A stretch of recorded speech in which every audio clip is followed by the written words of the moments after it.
자, 두산 테스나 살펴보도록 하겠습니다. 대단히 그 특징적인 종목은 아니죠. 오늘도 그렇고 전체 시장 전체 반도체 쪽에서도 두산 테스나가 대단히 뛰어난 맨 위 꼭대기 상단에 있는 그런 쪽의 종목은 아니에요. 두산 테스나. 이제 반도체 갈래들 수많은 반도체에 있는 그 수많은 갈래들 중에서 이제 하나를 이제 떼서 받는 요쪽의 대표 역할을 맡고 있는 겁니다. 파운드리 쪽이죠. 파운드리 요쪽을 이제 대표로 해서 받는 이런 종목이 되겠는데, 자, 앞서도 그래서 이제 이 삼성 쪽의 파운드리죠. 자, 파운드리 같은 경우에도 요거 이제 조금 얘기를 드리자라고 보면 이제 사이클에 관한 문제가 우선 더 들어가게 되는 건데요. 첫 번째로는 우선 예전에 자 이제 잘 여러분들도 잘 아시다시피 삼성이 이게 굉장히 오래전서부터의 얘기인데요. 요거 얘기를 잠깐 드려야겠습니다. 그래야 이 종목에 대한 개념이 잡히게 되는 거니까요. 자, 삼성전자가 이쪽 비메모리 파운드리 이쪽을 강화하겠다, 앞으로 좀 키워보겠다라고 얘기를 한 건 25년 전입니다. 1년도 아니고 2년도 아니고 10년도 아니고 18년도 아닌 무려 25년 전이에요. 그러니까 25년도 1999년에서 2000년이라고 하는 시기가 딱 들어봤을 때 삼성전자가 삼성그룹이 장기 비전으로 내놓은 게 두 개가 있었습니다. 그때는 이제 국가에서 산업에서도 마찬가지였었는데요. 이제 DJ가 바이오테크놀로지, 즉 바이오를 IT에서 우리의 향후 한국 경제의 미래 먹거리로 삼겠다 해서 바이오 산업 육성을 내건 이후로 지금까지 계속해서 좌파건 우파건 관계없이 바이오 산업 육성은 반드시 들어가 있는, 빠지는 적이 없죠. 이렇게 들어갔었고요. 삼성전자는 그 외에 이제 삼성그룹의 주 핵심, 가장 대표 핵심 국가 대표 기업인 삼성전자의 경우에는 비메모리를 늘리겠다라고 얘기를 했습니다. 2000년대 초반에 그때나 지금이나 삼성전자는 D램 분야에서는 계속해서 세계 1위죠. 그때도 1위, 지금도 세계 1위. 이제 하이닉스한테 최근에 HBM에서 발려있긴 합니다만 그래도 여전히 세계 1위입니다. 그런데 이게 비메모리 쪽까지 다 합치게 된다 그러면 삼성전자가 최근에는 이제 비메모리까지 합쳐서도 세계 1위에 들어가기도 했죠. 예전에는 인텔 같은 기업이 최고 상단에 들어가 있었고요. 삼성전자는 비메모리까지 다 합쳐가지고 전체로 세계 몇 위였냐 그러면 2000년도는 세계 4위밖에 안 됐습니다. D램에서는 세계 1위나 전체까지 다 합치면 세계 4위. 이거를 이제 키워가지고 이제 반도체를 전체를 통틀어서 인텔을 제끼고 세계 반도체 1위 기업이 되겠다라고 하는 목표를 내건 지가 25년 전이라는 얘기죠. 자, 이러면서 이제 이게 야금야금 한 칸씩 이제 그 사이 2000년 초반에 이런 데는 잘 아시는 그 유명한 반도체 치킨 게임 대전쟁을 벌여가지고 우선 D램 쪽에서 경쟁자들을 일단 다 제거시켜가지고 다 죽여버리고, 그렇죠? 다 죽여버리고 압도적인 1위를 차지하는 다음에 그 다음에 차근차근 이제 범위를 넓혀 들어왔다는 얘기예요. 그래서 최근 같은 경우에 이제 조금 이제 미스를 저질렀다라고 하는 게, 자, 그래서 HBM 같은 경우는 먼저 이미 다 개발해가지고 다 만들어 놓고, 그리고 지금 이게 AI로 이렇게 클 줄 예상을 못했겠죠. 제가 그러니까 이제 파운드리 사업을 키워보겠다 그래가지고 방향을 그쪽으로 돌아 들어갔다가 HBM에서 이렇게 완전히 발려버렸죠. 그래서 이게 삼성이 파운드리를 얼마나 키우느냐, 이쪽에 얼마나 붙느냐에 따라서 주가가 이렇게 춤추고 다니는 종목이 이게 두산 테스나라는 얘기입니다. 이게 두산 테스나예요. 자, 요거 그 다음에 이제 두산 테스나죠. 원래는 테스나라고 별도로 코스닥에 상장되어 있던 기업을 두산이 인수를 해서 두산 테스나가 되어 있는 겁니다. 자, 그 다음에 두 번째로 이제 두산이라는 그룹에 대해서 살펴볼 필요가 있겠는데요. 자, 이제 두산이라는 그룹 자체는 잘 아시다시피 옛날 오비 맥주, 그래서 이렇게 소비재를 다루던 기업이었는데 이 소비재를 다루는 이 기업이 이제 장대한 꿈을 꾸게 됩니다.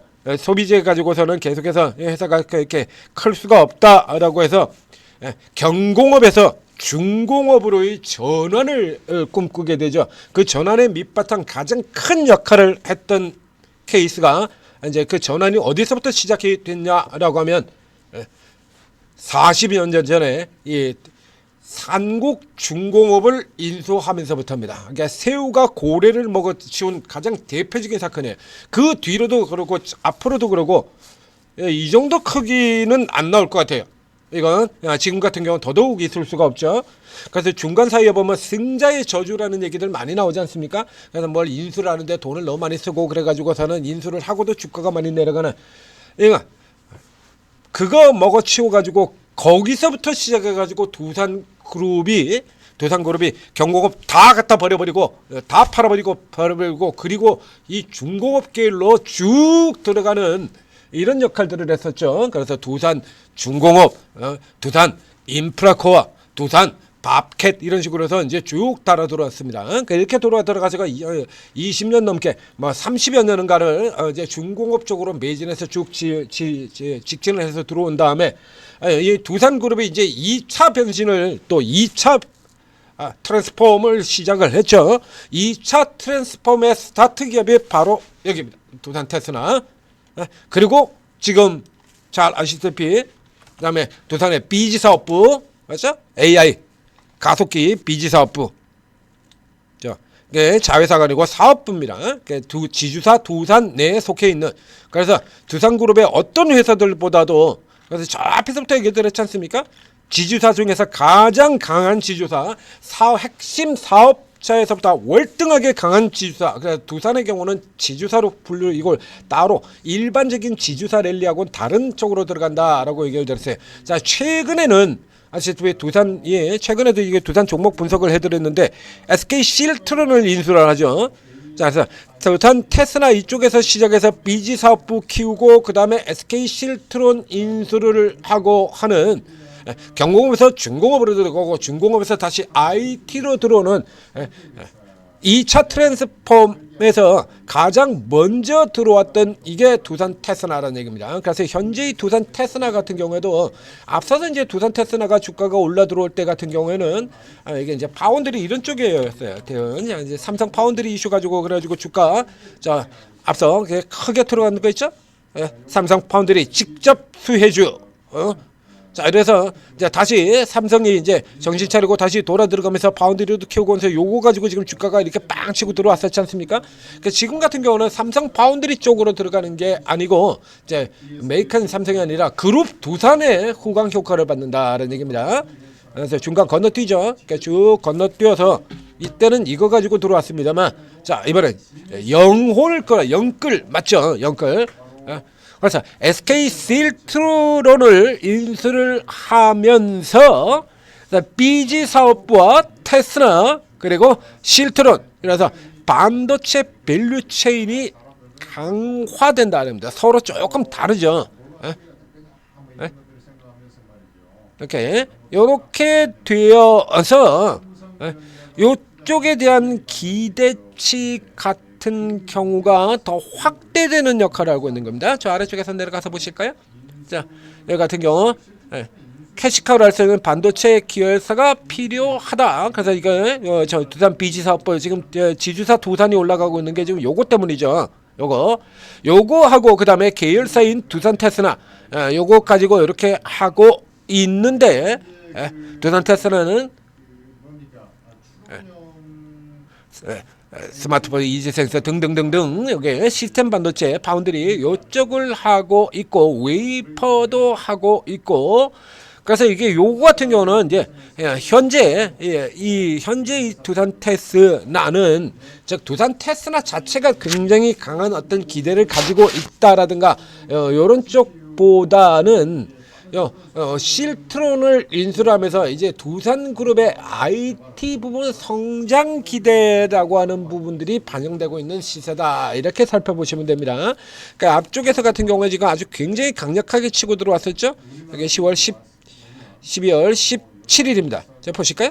17일에 보시게 되면 실트론 두산의 매각 이렇게 되어 있죠.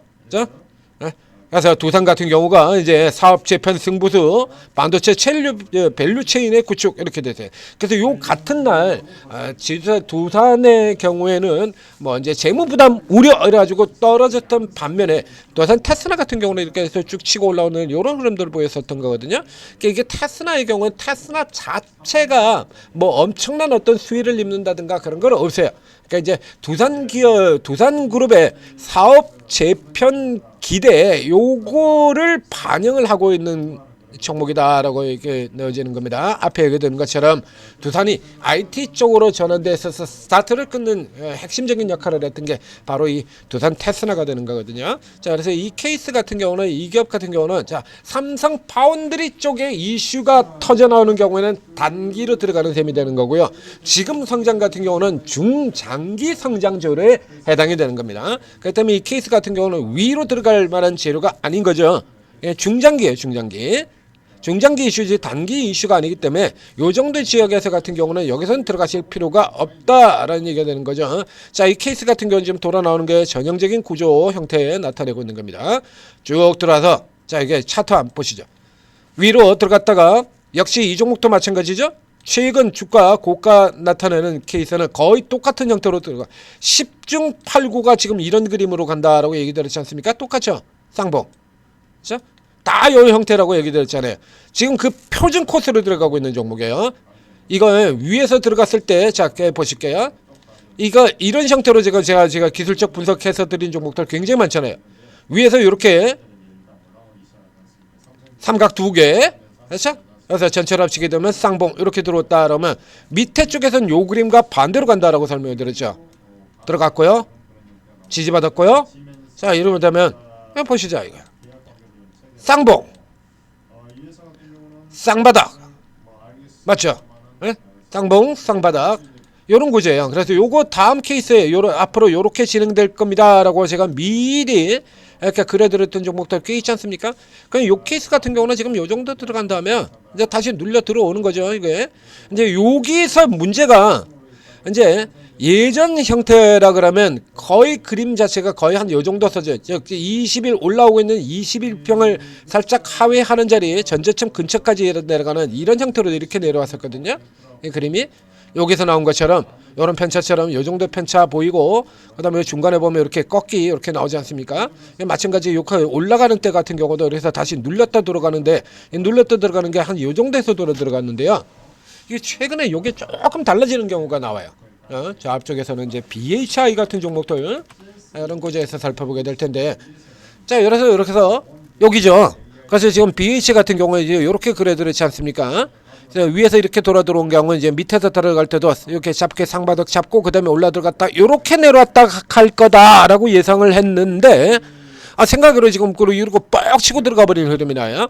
이게 이제 왜 이런 구조의 그림들이 자주 등장하게 되냐라고 하면 시장의 흐름의 차이가 있기 때문입니다. 이게 굉장히 통상적인 장세 형태라 그러면 예전처럼 우리 지수 2,500에서 3,000 사이 왔다 갔다 하는 그런 흐름이라 그랬으면 원래 예상했던 제가 예상드렸던 그런 구조로 가게 됐을 텐데 지금 같은 경우는 아시다시피 자, 주가가 튀어 들어가게 된다라고 하면 개인 매수가 그냥 물밀듯이 들어가지고 막 불타듯이 태워버리는 이런 형태가 나오게 돼요. 그래서 이런 형태가 나오다 보니까 쪽 테마 쪽의 흐름을 좀 탈 수 있는 종목들 같은 경우는 예상보다 훨씬 강하게 들어가는 BH처럼 이런 흐름이 나오는 거죠. 자, 근데 이 테스나의 경우에는 파운드리입니다. 그러니까 테마 영향이 만약에 이제 이런 종목들 같은 경우가 지금 나오는 것처럼 무슨 자율주행 테마라든가 로봇이라든가 우주항공이라든가 이런 테마적인 흐름이 강하게 된다라고 하면 여기까지 내려오지 않고 중간에 그대로 꺾어가지고 잠깐 밀려 내려왔다가 이제 60일선 여기 자리 정도로 하회하는 요 정도 흐름에서 그냥 그대로 꺾어가지고 이렇게 치고 날려버리는 흐름들이 자주 나오게 되는데 이게 두산 테스나 앞에 이런 것은 파운드입니다. 그리고 두산 테스나 자체로 모멘텀이 나온 종목이 아니에요. 그렇다면 이 케이스 같은 경우는 요런 때 일단 노리지 마시고요. 아래쪽까지 이렇게 보세요. 파운드 같은 경우는 이 종목만 있는 것 또 아니죠. 요 종목하고 얘보다 더 강한 종목도 있습니다라고 예전 두산 테스나 시절에 여러 종목들 비교해서 설명드린 바도 있습니다. 그렇기 때문에 이런 케이스 같은 경우에 그래서 우리가 종목 하나 그 자체만 보게 되면 답이 안 나오는 경우들이 굉장히 많아요. 특히 재벌 그룹들 이른바 우리가 흔히 재벌이라고 하는 이 재벌 그룹들 회사들 같은 경우는 종목 자체로 엮이는 것보다 그룹 이슈로 올라 들어가는 경우가 굉장히 많죠. 자, 하나갤러리아 종목 자체로 뭐 있습니까? 백화점주인데? 그것도 뭐 잘 나가는 백화점주도 아니고 뭐 때문에 올라갔죠? 지배구조 그룹 이슈잖아요.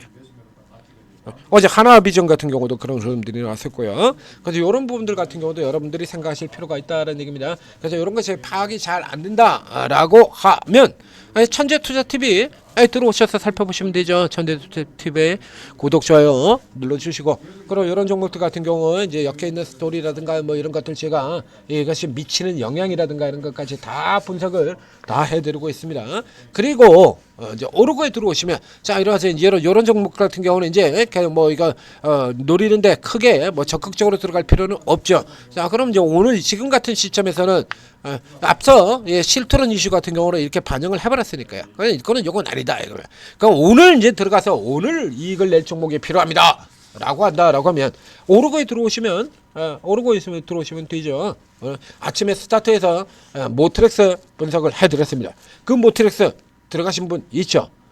자 앞쪽에 삼형엠텍 같은 거 쭉 올라 들어간 날 저희가 삼형엠텍이랑 CP스템 분석을 해드렸고요. 그 종목 역시 마찬가지 먼저 오르고에서 먼저 들어가신 분 있고 이렇습니다.